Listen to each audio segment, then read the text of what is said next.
சரவணனும் அஸ்வினும் வந்துட்டாங்களா? வந்துட்டாங்கயா. எவ்வளவு தைரியம் அந்த பயலுக்கு. பொம்பளை பிள்ளைகிட்ட வம்பெடுத்துட்டு எவ்வளவு தைரியமா இருக்கான். யாரும் கேட்க ஆளு இருந்தானே அப்படி இருந்திருக்கான். ஆமையா, அவனால நடு ரோட்ல போட்டு மிதின்னு மிதிக்கணும். அவங்க அந்த தர்ஷினி பொண்ணு எதுவும் செஞ்சா என்னன்னு கேட்க கூட ஆள் இல்லாத நிலைமையில தானே அப்படி பண்ணி வச்சிருக்கான். இதுக்கப்புறம் அப்படி இருக்கவே கூடாது. என்ன ஏதுன்னு நம்ம தான் அந்த பிள்ளைக்கு பாக்கணும். நம்ம பிள்ளைய காப்பாத்தி நம்ம கையில கொடுத்த பிள்ளைக்கு ஒரு ஆதரவா நம்ம தாங்க இருக்கணும். அது என்னமோ உண்மைதாமா பூங்கொடி. சரி, நாளைக்கு சேலை எடுக்க போகணும்னு சொல்லிட்டு இருக்கீங்களே, யாருக்கும் எதுவும் சொல்லணுமா? ஆமாங்க, ஊருக்குள்ள சொல்லாட்டினாலும் தெரிஞ்சவங்களுக்கு 4 பேத்துக்கு நாளும் சொல்லணுங்க. முதல்ல போய் மலர் அப்பே வீட்டுல போய் சொல்லிட்டு வாங்கயா. அதுதான் முறையா இருக்கும். நாளைக்கு சேலை எடுக்க போறோம்னு சொல்லி கூப்பிட்டு வாங்க. சரிங்கம்மா. யார் யாருக்கும் சொல்லணுமா என்ன? வேற யாருக்கு? தென்றலோட அப்பாக்கு, அப்புறம் அப்பத்தாவுக்கு, அம்மாச்சிக்கு, அவங்களுக்கு சொன்னா போதும்னு நினைக்கிறேன். என்னங்க அத்தை? ஆமாமா, நீ சொல்றது சரிதான். என்னதான் சண்டைக்காரியா இருந்தாலும் செல்வியையும் கூப்பிடுங்க. சரிங்க அத்தை. சரிங்க, நான் போய் தென்றலுக்கு ஜூஸ் கொடுத்துட்டு வரேன். அதுக்கப்புறம் போய் என்ன ஏதுன்னு போய் பார்த்து பேசிட்டு வருவோம். சரிம்மா, போய் மருமகளை பாரு. ஏன்டா புள்ள ஆஸ்பத்திரிக்கு போயிட்டு வந்ததுல இருந்து ஒரு மாதிரியாவே இருக்கு. ஆமா அத்தை, நானும் பாத்துட்டே தான் இருந்தேன். என்னன்னு தெரியல. ஒருவேளை ஆஸ்பத்திரியில எதுவும் சொல்லிருப்பாங்களோ. அதான் அத்தை, என்ன ஏதுன்னு தெரியல. நம்மகிட்டே வெளிப்படையா சொல்ல மாட்டேங்குது. ஹஸ்பண்ட கூட கேட்டேன் என்னன்னு. எதுவுமே இல்லாம எல்லாம் நல்லாதான் இருக்கு, ஊசியெல்லாம் போட்டாங்க அப்படின்னு சொன்னா. அடுத்த மாசம் கூட ஸ்கேன் பார்க்கணும்னு சொல்லியிருக்காங்கன்னு சொன்னா. வேற எதுவும் சொல்லல. அது பிள்ளைய பார்த்தா முகம் கொஞ்சம் வாட்டமா தான் இருக்கு. என்ன ஏதுன்னு கொஞ்சம் ஒளிவு மறைவா கேட்டு பாருமா. சரிங்க, நான் போய் பிள்ளைய பார்த்துட்டு வரேன். சரிம்மா. பாவம், அந்த பிள்ளை மாசமான நாள்ல இருந்து நிம்மதியே இல்லாம இருக்கு. இதெல்லாம் காரணம் அந்த செல்வியும் அனுஷ்காவும் தான். எப்ப என்ன செய்வாங்கன்னே தெரிய மாட்டேங்குது. அதுவும் சரிதாம்மா. எத்தனைதான் நம்ம திருந்தி இருக்காங்கன்னு நினைச்சாலும் அப்புறமும் திருந்தாம உள்ளுக்குள்ள வன்மத்தை வச்சுட்டு தானே இருக்காங்க. அப்புறமும் மலர்க்காகத்தாம பார்க்க வேண்டியதா இருக்கு. என்ன பண்றது, நம்ம பிள்ளை நம்ம வீட்டுல இருக்கே. என்னதான் அவ வேத்தாளா இல்லனாலும் குணமானம் சரியில்லை. காகத்தானே பார்க்க வேண்டியதா இருக்கு. சரிம்மா. என் குழந்தைய கலைக்கிறதுக்கு எப்படி மனசு வந்துச்சு? அதுவும் ஒரு உயிர் தானே, அது அவங்களுக்கு தெரிய மாட்டேங்குது. நல்ல வேலை அன்னைக்கு ஊசி போடல. ஊசி மட்டும் போட்டிருந்தா இன்னைக்கு என் குழந்தை என்கிட்ட இல்லாமையே போயிருந்திருக்கும். நல்ல வேலை, எந்த சாமி புண்ணியானு தெரியல. என் குழந்தைய என்கிட்ட காப்பாத்தி கொடுத்துருக்காங்க. கடவுளே, இதுக்கப்புறமா என் குழந்தைக்கு எதுவுமே ஆகக்கூடாது. நீங்க தான் என் குழந்தைய பாத்துக்கிறோம். ஐயோ, பிள்ளை என்ன எப்படி எழுதிட்டு இருக்கு? ஒருவேளை எதுவும் பிரச்சனையா இருக்குமோ? நம்ம கிட்ட சொன்னா நம்ம எங்க கஷ்டப்படுவேன்னு ஒருவேளை சொல்லாம இருக்கோ? ஐயோ கடவுளே, என்ன ஏதுன்னு தெரியலையே. அம்மா, நான் தான் உன்னை பார்த்ததில்ல. இப்ப நான் அம்மாவை போறேன். என் குழந்தை நல்லபடியா இருக்கணும். நீ மேல இருந்து பார்த்துட்டு இருப்பேன்னு தான் தெரியும். எனக்கு எந்த பிரச்சனையும் வரக்கூடாது. நல்லபடியா நான் குழந்தைய பெத்து எடுக்கணும். என் குடும்பத்தோட கையில நான் கொடுக்கணும். நீதாமா என் குழந்தைக்கு எதுவும் ஆகாம பாத்துக்கிறணும். என்னது, குழந்தைக்கு எதுவும் ஆகாம பாத்துக்கிறணுமா? என்ன சொல்லுது அந்த பிள்ளை? என்றால் அத்தை, என்னம்மா நடக்குதுங்க? ஒண்ணும் இல்ல அத்தை. தென்றல், உண்மையை சொல்லு. என்ன உண்மை அத்தை? இது நாள் வரைக்கும் நான் உங்ககிட்ட மாமியார் மாதிரி நடந்துகிட்டதே இல்ல. என்ன நடக்க வச்சிடாத அத்தை. இன்னைக்காச்சும் நீ கூப்பிடுற மாதிரி நான் அத்தை மாதிரி நடந்துக்கிறேனா? இல்ல, அம்மா மாதிரி தானே நடந்துக்கிருக்கேன். உன் அம்மாவா இருந்தா என்கிட்ட நீ உண்மையை சொல்லுவியா சொல்ல மாட்டியா? அத்தை, அது வந்து நான் எதையும் கேட்கலன்னு நினைச்சிட்டு இருக்காத. எல்லாத்தையும் கேட்டுட்டு தான் இருந்தேன். குழந்தைக்கு என்ன பிரச்சனை? குழந்தைக்கு எந்த பிரச்சனையும் இல்ல. பாரு தென்றல், திரும்ப திரும்ப இதையே சொல்லிட்டு இருக்காத. எல்லாத்தையும் கேட்டுட்டேன்னு சொன்னா இல்லையா? இப்ப மட்டும் நீ என்ன ஏதுன்னு சொல்லல. நீ இப்ப பேசுனதெல்லாம் நான் அஸ்வின் கிட்ட சொல்லிடுவேன். அஸ்வின் கிட்ட மட்டும் இல்ல, எல்லார்கிட்டையும் சொல்லிடுவேன். வேண்டாம் அத்தை, யார்கிட்டையும் சொல்லிடாதீங்க. இந்த வீட்டோட முதல் வாரிசை சுமந்துட்டு இருக்க தென்றல். அந்த வாரிசுக்கு ஏதோ ஒரு பிரச்சனைனா எங்களால தாங்கிக்க முடியாது. என்னதான் ஆச்சு? ஆஸ்பத்திரியில என்னதான் சொன்னாங்க? நாங்களும் நீ வந்ததுல இருந்து பார்த்துட்டு தான் இருக்கோம். முகமே சரியில்லை. எப்ப பாரு சோகமாவே இருக்க. எப்ப பாரு அழுதுட்டு இருக்க. தனியா வேற என்னமோ சொல்லிட்டு இருக்க. என்னம்மா, என்ன நடந்துச்சு? அது வந்து அத்தை, குழந்தைக்கு எந்த பிரச்சனையும் இல்லை. அப்புறம் ஏமா அப்படி அழுதுட்டு இருக்க? அத்தை, என் குழந்தைய கலைக்க யாரோ முயற்சி பண்றாங்களா? என்னம்மா சொல்ற? ஆமா அத்தை, நாங்க தடவை ஆஸ்பத்திரிக்கு போனப்பயே என் குழந்தைய கலைக்க முயற்சி பண்ணிருக்காங்க. ஒரு நர்ஸு கிட்ட காசு கொடுத்து எனக்கு குழந்தைய கலைக்க ஊசி போட சொல்லியிருக்காங்க. அட பாவிகளா, நல்ல வேலை நான் ஊசி போட பயந்து சத்தம் போட்டதுனால டாக்டர் வந்து பார்த்தாங்க. இவங்களுக்கு ஊசியே கிடையாது, நீங்க எப்படி ஊசி போடலாம் சொல்லி நர்ஸு சத்தம் போட்டாங்க. அப்ப எனக்கு தெரியல, ஏதோ வேற பேஷண்ட்டுக்கு ஊசி போடுறதுக்கு பதிலாக எனக்கு ஊசி போட வந்துட்டாங்கன்னு நினைச்சு. ஆனா இப்பதான் தெரியுது அது எனக்கு போட வேண்டிய ஊசி தான். அட பாவிகளா, இன்னைக்கு மட்டும் அந்த நர்ஸு சிஸ்டர் இதை பத்தி எனக்கு சொல்லலாட்டி எனக்கு இந்த பிரச்சனையை பத்தியே தெரியாது. அஸ்வினுக்கு தெரியாதா? தெரியாத அத்தை, என்கிட்ட மட்டும்தான் அந்த இருக்கும்போது சிஸ்டர் சொன்னாங்க, உங்க ஹஸ்பண்ட் கிட்ட நீங்க போய் கொஞ்சம் பக்குவமா எடுத்து சொல்லுங்க அப்படின்னு சொல்லி விட்டாங்க. அட பாவிகளா, இப்படி ஒரு காரியம் பண்றதுக்கு யாருக்கு தைரியம் வந்துச்சு? அது மட்டும் இல்ல, நீ மாசமானது அப்ப ஊருக்குள்ள யாருக்குமே தெரியாது, நம்ம குடும்பத்துக்கு மட்டும்தான் தெரியும். அப்புறம் எப்படி நீ மாசம் ஆயிருக்கன்னு தெரிஞ்சு அந்த குழந்தைய கலைக்கணும்னு முயற்சி பண்ணிருப்பாங்க. அது மட்டும் இல்ல அத்தை, என் குழந்தைய கலைக்க 2 லட்சம் கொடுத்தாங்களாம். என் குழந்தை உயிரோட மதிப்பு 2 லட்சம் தானே அத்தை? பாவிகளா, படுபாவிகளா, இப்படி ஒரு காரியத்தை பண்ண உங்களுக்கு எப்படி மனசு வந்துச்சு? நீங்க நல்லா இருப்பீங்களா? நல்லாவே இருக்க மாட்டீங்க. என் குடும்ப வாரிசை கலைக்க நினைச்ச நீங்க நல்லாவே இருக்க மாட்டீங்க, நாசமா போவீங்க. ஏன் இந்த காரியத்தை செஞ்சவங்க யாரு என்னன்னு தெரியாமையா இருந்துச்சு? இல்ல அத்தை, யார் என்னன்னு அந்த சிஸ்டருக்கு தெரியலன்னு தான் சொல்றாங்க. ஆனா ஒரு தடவை வந்து ஆஸ்பத்திரியில சண்டை போட்டாங்களாம். இந்த 2 லட்சம் கொடுத்த பொண்ணு ஏமாத்திருச்சு போல. இந்த 2 லட்சத்தை வாங்கின பொண்ணு அவங்கள ஏமாத்திருச்சா, அதனால ஆஸ்பத்திரிக்கு சண்டைக்கு வந்தாங்களாம். இப்ப அந்த பொண்ணை வேலையை விட்டு தூக்கிட்டாங்களாம். என்னது ஆஸ்பத்திரி? இப்படி ஒரு தப்பு நடந்திருக்கு, இது கூட தெரியாமையா இருந்திருக்காங்க அந்த ஆஸ்பத்திரியில. இப்படி ஒரு ஆஸ்பத்திரி இருந்தா என்ன, இல்லாம இருந்தா என்ன? இப்ப சொல்றேன் என்றால் நீங்க அந்த ஆஸ்பத்திரிக்கு போக வேண்டாம், வேற ஏதாச்சும் நல்ல ஆஸ்பத்திரியா பாப்போம். இல்ல அத்தை, எந்த ஆஸ்பத்திரியா இருந்தாலும் ஆஸ்பத்திரி மேல தப்பு எதுவும் அத்தை. ஆஸ்பத்திரிக்கு போனாலும் என் குழந்தைய கலைக்கணும்னு நினைக்கிறவங்க வந்ததானே அவங்க. அங்கேயும் அந்த நர்ஸ் மாதிரி யாரோ ஒருத்தவங்க இருக்கத்தானே அத்தை செய்வாங்க. அதுக்காக இருக்க டாக்டர் அந்த நர்ஸ் எல்லாமே நல்லவங்க தான். ஆனா ஏதோ ஒரு பொண்ணு செஞ்ச காரியத்துக்காக ஆஸ்பத்திரியை நம்ம குத்தம் சொல்லக்கூடாதுல்ல அத்தை. அதனாலதான் சொல்றேன், இந்த விஷயம் அஸ்வினுக்கு தெரியாதுல. தெரியாது அத்தை. இப்பவே நான் அவங்கிட்ட போய் சொல்றேன், அவங்கிட்ட சொல்லி இந்த காரியத்தை பண்ண துணிஞ்சவங்கள உண்டுல நாங்க சொல்றேன். அத்தை அத்தை, வேண்டாம் அத்தை, நான் சொல்றத கேளுங்க. என்ன கேட்கணும்? இதுக்கப்புறமா இந்த தப்பு பண்ணவங்கள சும்மா விடக்கூடாது என்ற. அவங்க யாரு, என்ன, எப்படி, அவங்க ஊர் என்னன்னு கண்டுபிடிச்சு, அம்மா இதை கண்டு வேற பிடிக்க போறீங்களா? எனக்கே யாருன்னு தெரியும் அத்தை. என்னடி சொல்ற? ஆமா அத்தை, எனக்கு அது யாருன்னு தெரியும். யாருன்னு சொல்லி இப்பயே என் பிள்ளைகிட்ட சொல்லி, உங்க பிள்ளைகிட்ட சொல்லி அவங்கள உண்டு இல்லன்னு ஆக்க சொல்றேன். உங்க பிள்ளைகிட்ட போய் சொல்லி நீங்களே உங்க பிள்ளைய கொலகாரன்னு ஆக்குங்க. ஆமா பின்ன, சும்மாவே அவர் குழந்தைன்னு உயிரா இருக்காரு. இப்ப அந்த குழந்தைய கலைக்க நினைச்சவங்கள சொன்னா அவ்வளவுதான், ஒரே வெட்டி போட்டுட்டு ஜெயிலுக்கு போயிருவாரு அத்தை, ஜெயிலுக்கு போயிருவாரு. இது நீங்க நடக்கணும்னு நினைக்கிறீங்களா? இல்லம்மா, இல்ல நான் அப்படி நினைக்கல. நீங்க அஸ்வினை பத்தி என்ன நினைச்சீங்க அத்தை? தர்ஷினிக்காகவே அவருக்கு நியாயம் கிடைக்கணும்னு சண்டை போட போனாரு, அதுவும் அருவா தூக்கிட்டு. இப்ப அவரோட குழந்தையே கலைக்கணும்னு நினைச்சவங்க சும்மா விடுவாருன்னு நீங்க நினைக்கிறீங்களா அத்தை? விடமாட்டான், சும்மாவே விடமாட்டான். அதனாலதான் அத்தை அவர்கிட்ட நான் அந்த உண்மையே சொல்லல. அது மட்டும் இல்லாம சரவணனுக்கும் மலருக்கும் கல்யாணம் தள்ளிக்கிட்டே போகுது. இந்த பிரச்சனை மட்டும் இப்ப தெரிய வந்துச்சுன்னா அந்த கல்யாணமும் தள்ளி போய்கிட்டே இருக்கும். அதுக்காகத்தான் அத்தை நான் அவர்கிட்ட சொல்லாமே வச்சிருக்கேன். பாவம் சரவணன் மாமாவும் மலரும் எங்களுக்கு முன்னாடியே அவங்களுக்கு கல்யாணம் நடக்க வேண்டியது. ஆனா எங்க பிரச்சனையாலதான் அவங்களுக்கு கல்யாணமே தடைப்பட்டுக்கிட்டே இருந்துச்சு. ஆனா இப்ப நான் அதை தடைப்பட விட மாட்டேன். அந்த கல்யாணம் நடந்தே ஆகணும் அத்தை. எங்களுக்காகத்தான் அவங்க இத்தனை நாள் பொறுத்துட்டு இருந்தாங்க. இதுக்கு மேல அவங்க பாவம் அத்தை, எத்தனை நாளைக்கு அவங்களும் பொறுமையா இருப்பாங்க. அதனாலதான் அவங்க கல்யாணம் நடக்கட்டும், அதுக்கப்புறம் பொறுமையா எடுத்து சொல்லலான்னு நான் சொல்லாமே வச்சிருக்கேன். அதைத்தான் என் மனசுக்குள்ளேயே போட்டு யாருக்கிட்டையுமே சொல்லாம புழுங்கிக்கிட்டு இருக்கேன். எங்க யாருக்கும் தெரிஞ்சு ஏதாச்சும் பிரச்சனை வந்துருமோ, கல்யாணம் நின்றுமோன்னு எனக்கு பயமா இருக்கு அத்தை. தயவு செஞ்சு நான் சொன்ன உண்மையை யாருக்கிட்டையும் சொல்லாதீங்க. அப்படி யாருதாம குழந்தைய கலைக்க முயற்சி பண்ணது? வேற யாரும் இல்ல, நம்ம வீட்டுல இருந்த அனுஷ்காவும் அவ அம்மாவும் தான். என்னம்மா சொல்ற? அனுஷ்காவும் அவ அம்மாவுமா? ஆமா அத்தை, நான் நல்லா இருக்க கூடாதுன்னு நினைக்கிறது அவங்க மட்டும்தான். அது மட்டும் இல்ல, நம்ம ஆசமா இருக்கிறது வேற யாருக்குமே தெரியாது, நம்ம வீட்டாளுங்களை தவிர. அதனாலதான் அத்தை எனக்கு அவங்க மேல சந்தேகமா இருக்கு. நீ சொல்றது மட்டும் உண்மையா இருந்துச்சு, என் பையன் என்ன, நானே அவளை வெட்டி போட்டுட்டு ஜெயிலுக்கு போக கூட தயங்க மாட்டேன் அத்தை. இங்க பாருமா தென்றல், இது குழந்தை மட்டும் கிடையாது, இந்த வீட்டோட வாரிசு. இது இருக்க கூடாதுன்னு நினைக்கிறவங்கள அவங்களே இல்லாம ஆக்கிடுவேன். எவ்வளவு தைரியம் அவளுக்கும் அவ மகளுக்கும். வீட்டை வாரிச கொள்ளவாடி முயற்சி பண்றீங்க. இதுக்கப்புறம் உங்களை சும்மாவே விட மாட்டேன்டி அத்தை. இந்த விஷயம் யாருக்கும் தெரிய வேண்டாம் அத்தை. நீங்க வற்புறுத்தி கேட்டதுனாலதான் நான் உங்ககிட்டயே சொன்னேன். அழுகாதம்மா, அழுகாத. இது என் வீட்டு வாரிசு. நாங்க இருக்க வரைக்கும் என் பேரனுக்கோ பேத்திக்கோ எதுவுமே ஆகாது. இது அந்த கடவுள் கொடுத்தது. கடவுள் கொடுத்தத கடவுளே நினைச்சாலும் எடுக்க முடியாது. நீ எதை நினைச்சும் கவலைப்படாத. இப்ப இருந்து சொல்றேன், இந்த குழந்தையோட பொறுப்பு என்னோடது. நான் புரியுதாமா? இந்த விஷயம் அஸ்வினுக்கோ மத்தவங்களுக்கோ தெரியாது, நான் சொல்ல மாட்டேன். ஆனா கல்யாணம் முடிகிற வரைக்கும் நான் சொல்ல மாட்டேன். கல்யாணம் முடிஞ்சு அதுக்கப்புறம் இந்த பூங்கொடி யாருன்னு இந்த குடும்பத்துக்கே தெரியும். அழுகாதம்மா, அழுகாத. நாங்கெல்லாம் இருக்கிற வரைக்கும் உன் குழந்தைக்கு எதுவும் ஆக விட மாட்டோம். நீ கவலைப்படாம இரு. நீ கவலைப்பட்டா உன் குழந்தையும் கவலைப்படும். நீ இந்த நேரத்துல சந்தோஷமா இருக்கணும் தென்ற. இதை நினைச்சு நீ கவலைப்படவே கூடாது.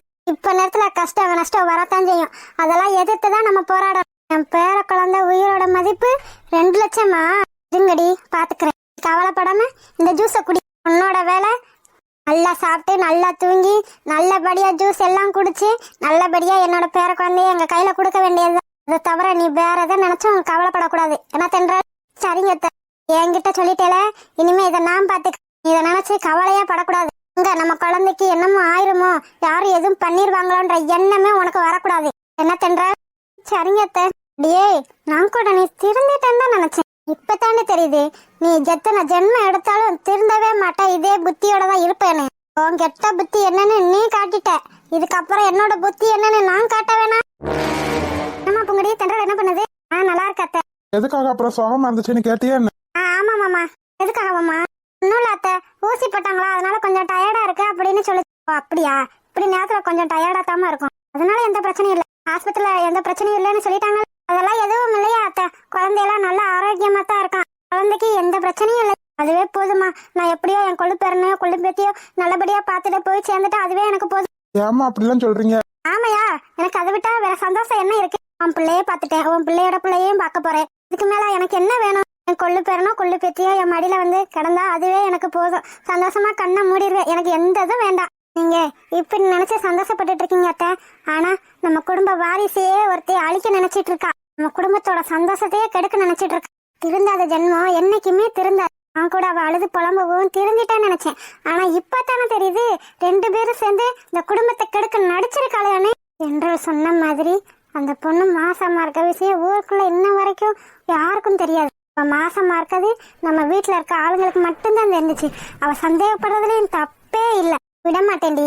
நீ மட்டும் இந்த குழந்தைய கலைக்க நினைச்சேன்னு எனக்கு தெரிஞ்சிச்சு மவளே, அவ்வளவுதான். என் பிள்ளைய விட நான் கொலகாரியா மாறிடுவேன். சரவணனுக்கும் மலருக்கும் கல்யாணம் வச்சிருக்கிறதுனால நீ தப்பிச்ச. இந்த விஷயம் மட்டும் வெளியே தெரிஞ்சிச்சு என் பிள்ளைங்க கொலகாரனா மாறிடுவாங்க. அதனாலதான் நான் பொறுமையா இருக்கேன். கல்யாணம் நடந்து முடியட்டும்டி, அப்புறம் இருக்கு உங்களுக்கு. அவளே ஆட்டமா போட்டீங்க ஆட்டம். கொஞ்சம் நஞ்சமாவா நடிச்சிட்டு இருந்தீங்க. அடி பாவிகளா, நடிக்கிறாங்கன்னு தெரியாம கூட நாங்க இத்தனை நாளா உங்களை இந்த வீட்டுல வச்சிட்டு இருந்தோமேடி. கொஞ்சம் கூட நன்றி விசுவாசன்றதே இல்ல. அதானே, அது எப்படி இருக்கும்? அதெல்லாம் இருந்தா நீங்க எப்படி பண்றீங்க? ஒரு பிஞ்சு குழந்தை இன்னும் வெளியே கூட வரல, அத போய் கலைக்க முயற்சி பண்ணி என் மருமக மனசை காயப்படுத்தி என் பிள்ளைய அழுகிற அளவுக்கு ஆக்கிட்டீங்கல்ல. விடமாட்டேன்டி, விடமாட்டேன். அது அம்மா இல்லாத பிள்ளைன்றதுனாலதான் அம்மா மாதிரி நான் பாதுகாத்துட்டு இருக்கேன். அதுக்கு ஒரு பிரச்சனைன்னு வந்தா நான் சும்மாவே விடமாட்டேன்டி. இப்ப கண்டுகிட்டேன்ல உங்களை பத்தியும் உங்க புத்திய பத்தியும். இதுக்கப்புறம் விடமாட்டேன்டி. இதுக்கப்புறம் யாரு நினைச்சாலும் நீங்க இந்த வீட்டுக்குள்ள வரவே முடியாது. வரவும் விடமாட்டேன். என்னாச்சு பூங்கொடிக்கு? எதுவும் இப்படி யோசிச்சுட்டு இருக்கா? அம்மா இல்லையா? பூங்கொடிய பாருங்க, என்னத்த இப்படி யோசிச்சுட்டு இருக்கான்னு தெரியல. பூங்கொடி, அத்தை என்னத்தம்மா இப்படி யோசிச்சுட்டு இருக்க? ஒன்னும் இல்ல அத்தை. ஒன்னும் இல்லாததுக்கு எதுக்கு இப்படி யோசிச்சுட்டு நிக்கிற? நீ இப்படி யோசிக்கிற ஆள் கிடையாது. ஏதோ ஒரு விஷயம் இருக்கு. என்னம்மா, எதுவும் பிரச்சனையா என்ன? அதெல்லாம் இல்லைங்க. இந்த தென்றல் பிள்ளை ஒழுங்காவே சாப்பிடவே மாட்டேங்குது. ஜூஸ் கொண்டு போய் கொடுத்தாலும் பாதியை குடிச்சிட்டு பாதியை வச்சிருது. ஆனா குழந்தைக்குலாம் எந்த பிரச்சனையும் இல்ல. தென்றல் தான் கொஞ்சம் வீக்கா இருக்குன்னு சொல்றாங்களாம். இப்பத்தானமா கொஞ்ச நாள் ஆயிருக்கு. பிள்ளைக்கு கஞ்சி சண்டா அதுவே நல்லா சாப்பிட்டு நல்லா ஜூஸ் எல்லாம் குடிக்க போகுது. அதுவே வாந்தி எடுத்துட்டு கிடக்கு என்ன சாப்பிட்டாலும். அப்புறம் எப்படி நல்லா இருக்கும்? டாக்டர் அப்படித்தான் சொல்ல செய்வாங்க. கொஞ்ச நாளைக்கு அப்படித்தான் தான் இருக்கும். அப்புறம் சரியா போகும். ஒரு 3 மாசத்துக்கு அப்புறம் அதுவே எனத்தடா சாப்பிடுவோம் எனத்தடா குடிப்போம் அப்படின்னு தான் தோணும். நீ அதை நினைச்சும் கவலைப்படாத. இதெல்லாம் இயற்கை. இதை நம்ம மாத்தவே முடியாது. சரிங்க அத்தை.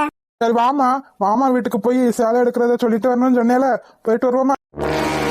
அவ செஞ்ச காரியத்துக்கு அவளை சேவை எடுக்க கூப்பிடாதது ஒண்ணுதான் குறை. நாளை எங்கேயும் வரல, நீங்களே போய் கூட்டிட்டு வாங்க. வேணும்னா அத்தையும் கூட்டு போங்க. பூங்கொடி, என்னாச்சு உனக்கு? இவ்வளவு நேரம் நல்லா தானே பேசிட்டு இருந்த.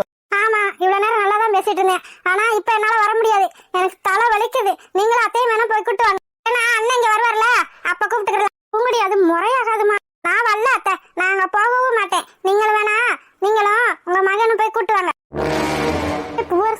என்னடாச்சு பொண்டாட்டிக்கு? அதாம்மா எனக்கும் தெரியல, ஏதோ சரியில்லாத மாதிரி இருக்கு. ஜெனரல் ரூம்குள்ள போயிட்டு வந்தா முகமே சரியில்லை. என்னையா சொல்ற? அம்மா, பூங்கொடியால எந்த விஷயத்தையும் என்கிட்ட இருந்து மறைச்சு வைக்கவே முடியாது. கவலைப்படாதீங்க, இன்னைக்கோ நாளைக்கோ என்ன பிரச்சனைன்னு நான் பார்த்து கண்டுபிடிக்கிறேன். சரியா? பேரண்டி, வீட்டுக்குள்ள யாரையுமே காணா. இரு பாட்டி, கூப்பிடுறேன். வீட்டுல யாராச்சும் இருக்கீங்களா? ஐயோ, இவரா? இவர் எதுக்கு இப்ப இங்க வந்தாரு? ஹாய் பாட்டி, பொண்ணு எப்படி? வாங்க. அம்மா, அம்மா. என்னம்மா தர்ஷினி? அம்மா, அவங்க வந்திருக்காங்க. வாங்கம்மா, வாங்க தம்பி. ஆமாப்பா, நல்லா இருக்கீங்களா? நல்லா இருக்கோம்மா. தம்பி இவங்க. இவங்க என்னோட பாட்டி. பாட்டியா? பாட்டி இங்க கூட்டிட்டு வர்றதுக்கு காரணம் என்ன? தர்ஷினி, இவங்க எதுக்கு இங்க வந்திருக்காங்க? அதாம்மா எனக்கும் தெரியல. பாட்டி, பொண்ணு எப்படின்னு கேட்டு. பொண்ணு நல்லா அழகாத்தாண்டா இருக்கு. நல்லா மகாலட்சுமி மாதிரி இருக்கு. பரவாயில்ல, நல்ல பிள்ளையாத்தான் பிடிச்சிருக்க. எனக்கு ஏத்த பிள்ளைதான். என்னதான் காசு பணம் இல்லாட்டினாலும் பொண்ணு நல்லா மகாலட்சுமி தான்டா. ஐயோ, சரி சரி, அத குடு. சரிடா, அவசரப்படாத. இந்தாம்மா பேத்தி. பாட்டி இங்க வாத்தா. இதுல கொஞ்சம் பூவும் பழமும் இருக்கு, வாங்கிக்க. இருக்கட்டும் பாட்டி. என்னடா எங்க பாட்டி கவர் பேக்ல கொண்டு வராம கூடையில கொண்டு வந்திருக்காங்கன்னு பாக்குறீங்களா? எங்க பாட்டி வந்து பிளாஸ்டிக் பேக்லாம் யூஸ் பண்ண மாட்டாங்க. இது நல்ல விஷயம் தானே? ஆமா ஆமா, இந்தத்தா வாங்கிக்க. அம்மா வாங்கிக்கோ, பெரியவங்க தானே, வாங்கலன்னா ஏதாச்சும் தப்பா நினைச்சுக்கிருவாங்க. வாங்கிக்கோ. சரிம்மா. வயசு பிள்ளை இப்படியா இருக்குது? இங்க வா, நானே பூ வச்சு விடுறேன். இருக்கட்டும் பாட்டி, நானே வச்சுக்க. இங்க வா, திரும்ப. என்னடா அப்படியே இதுவும். சரி கூடு. இப்ப எப்படி இருக்கு? ராசாத்தி அழகா இருக்கு. வல்லவன் சிற்பிகள் அன்று பண்டிகை சிற்பத்தி ஒன்று பெண்ணென வந்தது இன்று சிலையே. எப்படி? நான் கூட்டு வந்ததுக்கு நல்லா கரெக்டா வேலை பார்த்திருக்கேன். லிப்பு இங்க, லுக்கு அங்க. வா. சும்மா பாட்டி, சைட் அடிக்கிறதுல டிஸ்டர்ப் பண்ணாது. ஆனாலும் உனக்கு குசும்பு தாண்டா. இப்படி யாரும் சைட் அடிக்க மாட்டாங்க. அவன் பிள்ளைய பார்த்து ஒளிஞ்சு மறைஞ்சு சைட் அடிப்பாங்க. ஆனா உனக்கு தைரியம் தாண்டி. பொண்ணு வீட்டுக்கே வந்து பொண்ணோட அம்மா முன்னாடியே பொண்ணை சைட் அடிக்கிற பத்தியா? உன் தைரியம் யாருக்கும் வராது. என்ன விலை அழகே, சொன்ன விலைக்கு வாங்க வருவேன், விலை உயர்ந்தாலும் தருவேன். நான் தான் பைத்தியம் மாதிரி புலம்பிக்கிட்டு இருக்கேன். இவன் பாக்குறத நிப்பாட்ட மாட்டான். பேராண்டி பேராண்டி. இவன் கண்டுக்கிற மாட்டான். ஆத்தா, எனக்கு கொஞ்சம் தண்ணி கொடுக்குறீங்க? கொடுக்குறேன், வாங்கம்மா. பாட்டி, உன்னை என்னமோன்னு நினைச்சேன். பரவாயில்ல, என் கஷ்டத்தை புரிஞ்சுக்கிட்டு நடந்துக்கிற பத்தியா? என்ன? ஒன்னும் இல்லையே. என்ன பாத்துட்டே இருக்கீங்க? பாக்குறது தப்பா என்ன? தப்புதான். அதெல்லாம் இல்லையே. கண்ணு கழகா பொண்ணு நின்னா கண்ணு பார்க்கதான் செய்யும். அதுல எந்த தப்பும் இல்லையே. இந்த அழகை கண்டு வியந்து போகிறேன். இதெல்லாம் தப்பு. என்ன தப்பு? இத மட்டும் எங்க அம்மா பார்த்தாங்க, பார்த்தா என்ன செஞ்சிருவாங்க? எதுவும் செய்ய மாட்டாங்க. ஆனா மனசு கஷ்டப்படுவாங்க. அதான் உங்க அம்மா பாத்திரக்கூடாதுன்னு என் கஷ்டம் புரிஞ்சுக்கிட்டே எங்க பாட்டி உங்க அம்மாவை கூட்டிட்டு போயிட்டாங்க. உங்க அம்மா பார்க்கவும் மாட்டாங்க, மனசு கஷ்டப்படவும் மாட்டாங்க. அது எப்படி? உங்களுக்கு ஏத்த மாதிரி உங்க பாட்டியும் இருக்காங்க. ஏன்னா அது என்னோட பாட்டி. என்னோட கஷ்டம் அவங்களுக்கு புரியும். கஷ்டமா? என்ன கஷ்டம் உங்களுக்கு? நான் எப்படி பார்க்க போறேன்னு என் மனசு கஷ்டப்பட்டுச்சு. அதை தெரிஞ்சுக்கிட்டே என் பாட்டி, வாடா பேராண்டி போய் பேத்திய பார்த்துட்டு வருவோம்னு என்ன இங்க கூட்டிட்டு வந்துட்டாங்க. இப்ப தெரியுதா என் பாட்டி எப்படின்னு? நல்ல பேரு, நல்ல பாட்டி. சேச்சே, நீ பேச மாட்டாத. அதெல்லாம் அப்ப பேசக்கூடாது. வேற என்ன பேசணும்? என்னென்னமோ பேசணும்னு ஆசைதான், ஆனா வார்த்தை தான் வர மாட்டேங்குது.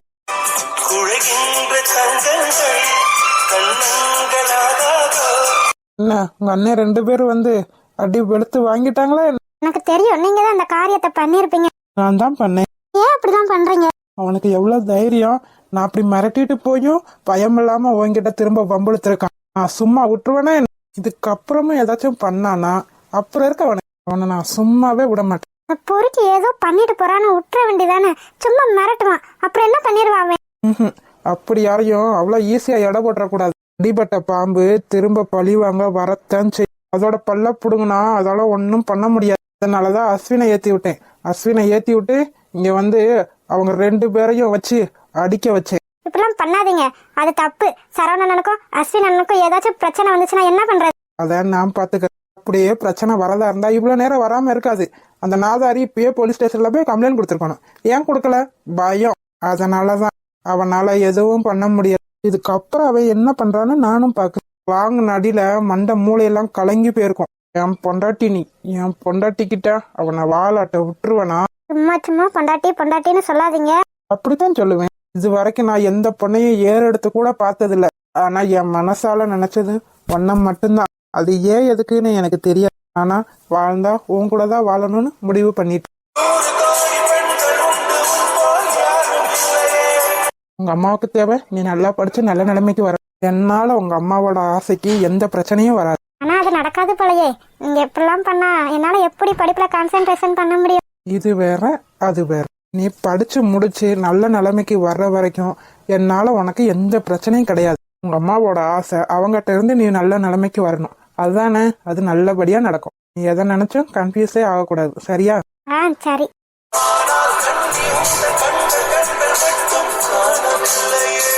ஹாய் செல்லக்குட்டீஸ், வீடியோ பிடிச்சிருந்தா லைக் பண்ணுங்க, ஷேர் பண்ணுங்க, கமெண்ட் பண்ணுங்க. மறக்காம அழகு வாழ் தமிழ் கார்ட்டூன் சேனலை சப்ஸ்கிரைப் பண்ணிருங்க செல்லக்குட்டீஸ். அப்படியே பெல் பட்டனா உள்ள வச்சுக்கோங்க. அப்படின்னா நாங்க போடுற சுவாரஸ்யமான வீடியோ உடனே உங்களுக்கு வந்து வீடியோ பார்த்த அனைவருக்கும் நன்றி. வீடியோ பார்த்த அனைவருக்கும் நன்றி.